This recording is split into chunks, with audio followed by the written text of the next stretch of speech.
Bonjour à tous, bienvenue sur Full Attack pour la vidéo du samedi sur la Coupe de France de XEC de Marseille-Lumini. Fini la pluie, place au froid et à la boue collante. Je vous emmène au bord de la piste, on va aller voir les premières courses de XECO du week-end. Ensuite, on ira dans les paddocks, je vais vous montrer les coulisses de cette course. Gros big up à Esserson Tour, le partenaire de Full Attack pour l'immersion de ce week-end.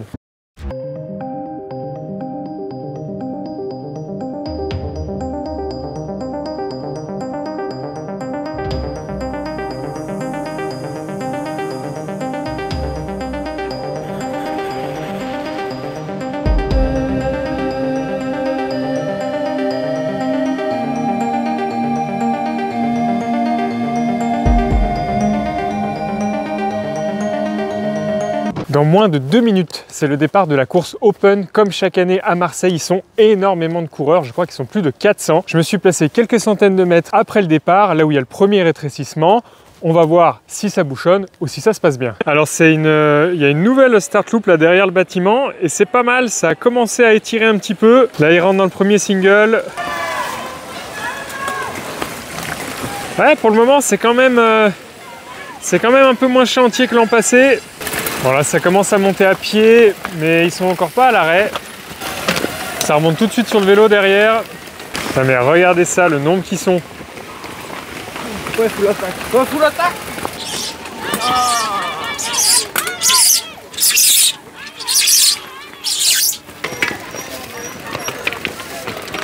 Sur la dalle qu'on filmait hier, en fait les conditions sont bien pires parce que maintenant elle est un peu humide, mais surtout il y a toute la boue collante qui vient se déposer dessus, donc c'est beaucoup plus patinoire.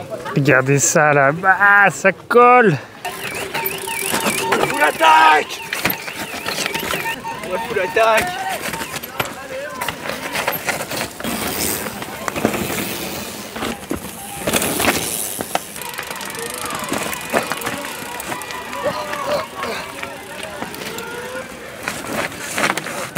Comme très souvent en VTT, il y a la phase où il pleut, où ça glisse.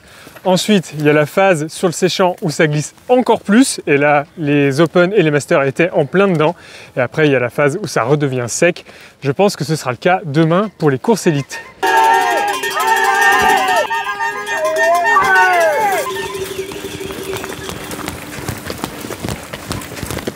Direction la ligne d'arrivée, on va aller prendre les premières impressions des coureurs. Victoire de Clément Cousin au scratch chez les Open. Moi je suis parti 8ème ligne, donc le but c'était rouler à bloc toute la course, voir ce que ça donnait. C'est ma première année en Open. J'ai couru hier en XCE, donc j'avais déjà pris des cartouches en moins. Après, dès le départ, j'ai voulu mettre un gros rythme comme je sais faire depuis que je cours en élite. Et le but c'était de voir ce que ça donnait. Et du coup je reste en tête toute la course avec super sensation, un super vélo. Tout est au vert, plus et voilà. Clément avait fait le choix des pneus Aspen en 240 de chez Maxxis, donc une section assez large mais des crampons plutôt bas. Et vous voyez, il utilise les capteurs là sur les valves, ça lui permet d'avoir l'information précise de sa pression. Il disait qu'il utilisait ça plutôt à l'entraînement et aujourd'hui il roulait avec des pressions très basses, 0,8 pour l'avant, 0,9 pour l'arrière. Chose promise, chose due, on va faire un petit bike check. Donc là on se retrouve avec le vélo Origine Théorème de Knut Rom, le pilote norvégien de l'équipe. Je suis en compagnie de Kevin, le Race Support Manager de Esserson Tour. On va faire un petit tour de la machine. Donc déjà, le Origine est équipé de la transmission TRP 12 vitesses. C'est une des seules équipes qui roule avec cette transmission qui change des classiques Shimano et SRAM. Donc une transmission mécanique qui a, on va dire, dans la conception des petites similitudes avec le SRAM, avec une poulie de renvoi du câble. On retrouve aussi les roues américaines de chez Envy. L'équipe roule en pneus Michelin. Il y a beaucoup d'équipes cette année qui roulent en pneus Michelin. Là, c'est des pneus Proto. On ne dira pas le nom, on ne le connaît pas de toute façon. Et l'autre grosse particularité de ce vélo, ce sont bien entendu les suspensions Esserson Tour. Là, le vélo est équipé du système Tact électronique. Kevin va nous en dire un petit peu plus. Ce système, est-ce qu'il gère automatiquement les suspensions, un petit peu à l'image du Flight Attendant de chez RockShox? Oui, c'est un système en fait 100% automatique une fois qu'il est activé. Position neutre, c'est une position bloquée et puis après, il va détecter les impacts, détecter les mouvements de terrain pour passer dans les différents modes, ouvert, médium ou fermé.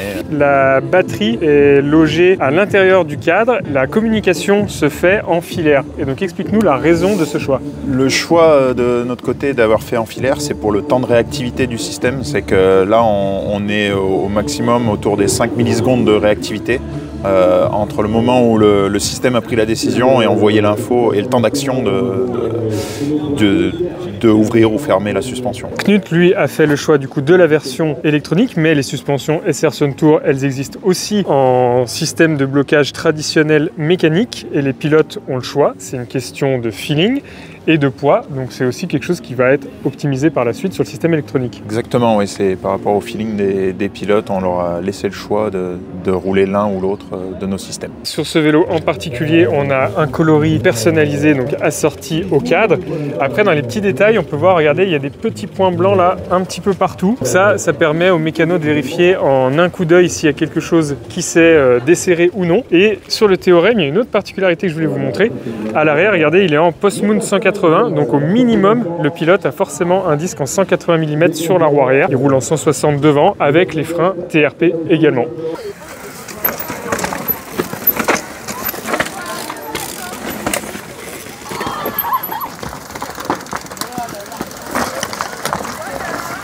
La tête de course des U17. Allez Lucas, allez regarde, allez Lucas, allez Allez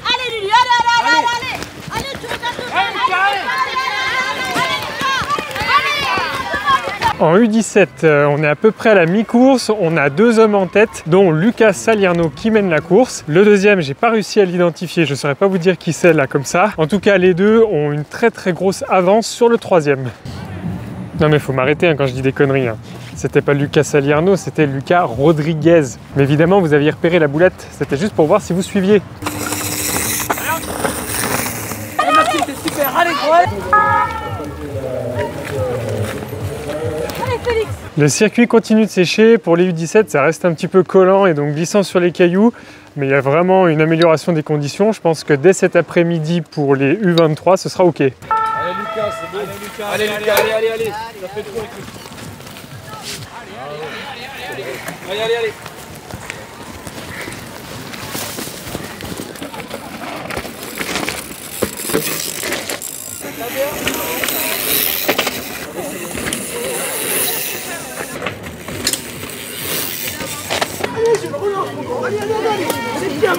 Un open.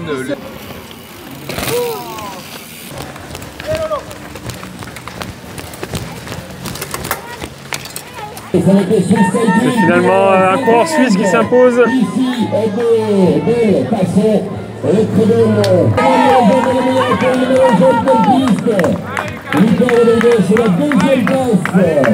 Alors en fait, bon, déjà pour commencer le premier tour, je suis parti 5e ligne mais je suis remonté sans problème, il y avait de l'espace, donc ça va.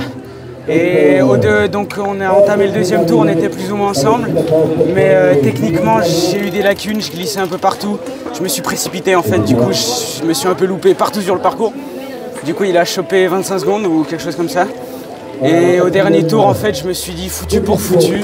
On passe à bloc et puis je pense que lui aussi, soit il a explosé, soit il n'a pas su en fait que je revenais. Mais en tout cas, ouais, je suis fier de moi. Lucas n'était pas en état de nous proposer une interview à l'arrivée, donc je me permets de retranscrire ses propos. Il a simplement fait une grosse hypoglycémie dans le dernier tour, ce qui a permis le retour du coureur suisse. Ceci malgré une bonne alimentation, une bonne hydratation, il ne l'a pas vu venir, il s'est fait avoir. La course a été plus longue que prévu aussi. Et voilà, c'est comme ça qu'il perd la tête de course et qu'il termine deuxième. Entre deux courses, je vous propose qu'on retourne faire un petit tour dans les paddocks et vous allez découvrir les interviews de Loana Lecomte et de Flavie Guille. Salut. Salut. Loana Lecomte, BMC Factory Racing. Alors Loana, nouveau cycle olympique, nouvel entraîneur, nouvelle équipe. Est-ce que tu as ressenti le besoin de repartir sur de nouvelles bases? C'est un nouveau cycle et après ces 2 Olympiades, on va dire, puisque voilà, c'est un cycle de 7 ans. Je pense que j'avais besoin de changer certaines choses pour découvrir en fait d'autres choses, même si ce que j'avais ça marchait très bien. Mais voilà, j'avais besoin d'un renouveau, de tourner la page, parce que ça a été quand même des années assez éprouvantes mentalement. et de repartir sur une bonne base pour essayer d'atteindre mes objectifs. On va inverser les rôles. Si tu étais journaliste, quelle serait la question que tu voudrais poser à Loana Lecomte? Tu couperas le temps de réflexion. Non, mais j'ai pensé à un truc l'autre jour. Ça va être une question basique et je pense que pas grand monde n'ose me la poser. Parce que c'est un peu remuer le couteau dans la plaie. Alors comment je me suis remise des jeux? On va dire que 2 mois après, je disais que c'était cicatrisé, machin.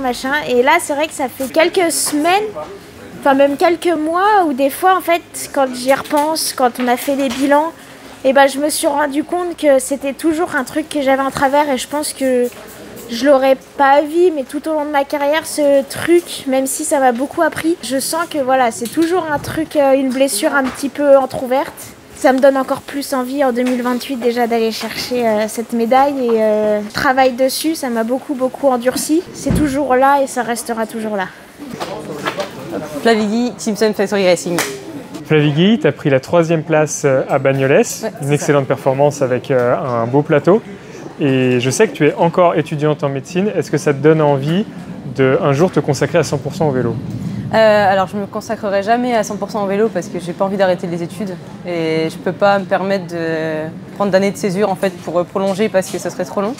Donc je ferai jamais ça à temps plein, mais en tout cas j'ai envie de continuer au maximum à concilier les deux le temps que c'est possible. Quelles sont tes ambitions sportives à court et moyen terme? Déjà pour cette année, j'aimerais bien refaire des podiums en Coupe de France, au Championnat de France, et puis après essayer de performer au mieux en Coupe du Monde. M'approcher pourquoi pas d'un top 30 serait l'idéal. Donc le statut d'athlète professionnel te fait pas forcément rêver?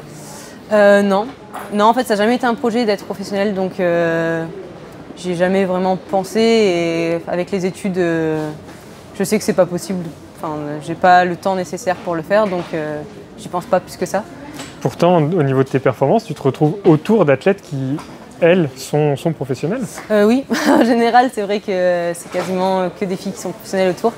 Après, moi, c'est un épanouissement personnel, en fait, c'est un plaisir, donc j'ai envie que ça le reste. Et j'ai pas forcément cette envie de plonger dans ce milieu qui reste quand même assez difficile aussi. Et j'aime trop les études de la médecine pour m'y lancer complètement. On retourne sur les courses cet après-midi et regardez, sous un beau soleil, et ça fait plaisir. On est sur la course U23 femmes, c'est la première course UCI du week-end. Et au sujet des courses UCI, il y a une règle qui a évolué. Jusqu'à l'année dernière, les U23 pouvaient courir 2 fois dans le week-end, le samedi dans leur catégorie d'âge et le dimanche sur la course élite. Et ça les avantageait pas mal en termes de points UCI, puisqu'ils pouvaient en marquer 2 fois dans le week-end. Et donc, pour réduire les inégalités vis-à-vis des élites, la nouvelle règle, c'est que les U23 ne peuvent plus courir que dans leur catégorie d'âge. Allez, ça y est, c'est parti pour la course U23 femmes.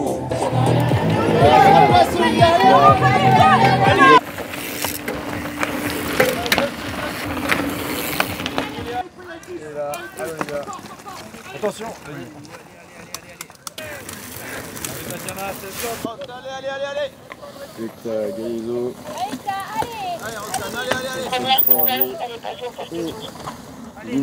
À la mi-course, Olivia Onesti est en tête, elle a plus d'1 minute d'avance sur sa première poursuivante. Et ce qui est intéressant de noter, c'est la 6e place de Line Burquier, vous le savez, qui fait son retour à la compétition cette année après avoir arrêté de courir justement ici à Marseille l'an dernier. Donc c'est plutôt une très bonne chose, on est content de la voir aux avant-postes. Allez Olivia, allez!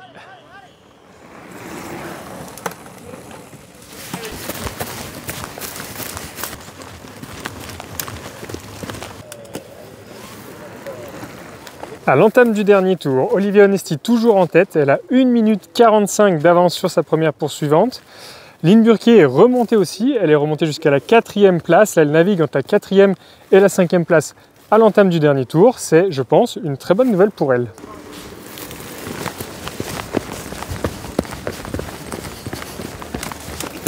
Olivia me disait hier hors interview qu'elle avait toujours un peu de mal à se mettre en route en début de saison.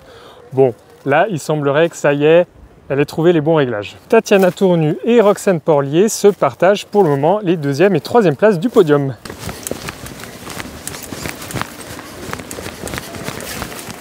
Victoire d'Olivia Onesti avec une avance très confortable. You. Line Burquier, 5e. Très bon retour. Une bonne course, un premier objectif, on va dire secondaire, mais juste pour voir un petit peu où j'en étais. C'est vrai que pour l'instant c'était plus des courses de préparation et là c'était plus une course où voilà, je voulais me tester un petit peu. Donc ça fait plaisir de voir que j'en suis là. Il reste encore beaucoup de travail, mais c'est de mieux en mieux et donc ça fait plaisir d'être à ce niveau-là aujourd'hui. Cette course a été dure, c'est vrai que c'est ma reprise après plus d'1 an sans course. L'année dernière, cette course je l'ai faite et c'était vraiment dur, je l'ai arrêtée et j'ai arrêté ma saison à ce moment-là. Donc revenir là aujourd'hui, ça veut dire que j'ai parcouru du chemin cette année. Après il reste encore du travail à faire, c'est sûr que j'ai arrêté à un moment de rouler, donc je repars de loin, mais je suis contente de moi. Le dernier tour assez dur, mais je suis contente de mes premiers tours et ça veut dire que je peux que progresser encore, donc que du positif. Je rappelle les résultats de cette course U23 femmes. Olivia Onesti première, à la 2e place on retrouve Tatiana Tournu, à la 3e Roxane Porlier, à la 4e Electa Galezo et à la 5e Line Burquier qui, course après course, là depuis ce début de saison, monte en puissance. C'est très encourageant pour la suite. C'est sur cette course U23 femmes que s'achève la vidéo du jour. Je ne vais pas pouvoir aller filmer la course U23 hommes qui a lieu juste après, toujours pour des raisons de timing, parce que là je pars faire le montage de la vidéo d'aujourd'hui. J'espère donc que la vidéo du jour vous a plu. Je vous rappelle que vous pouvez retrouver sur Full Attack tous les résultats du week-end. Et moi je vous dis à demain pour les courses du dimanche. Ciao!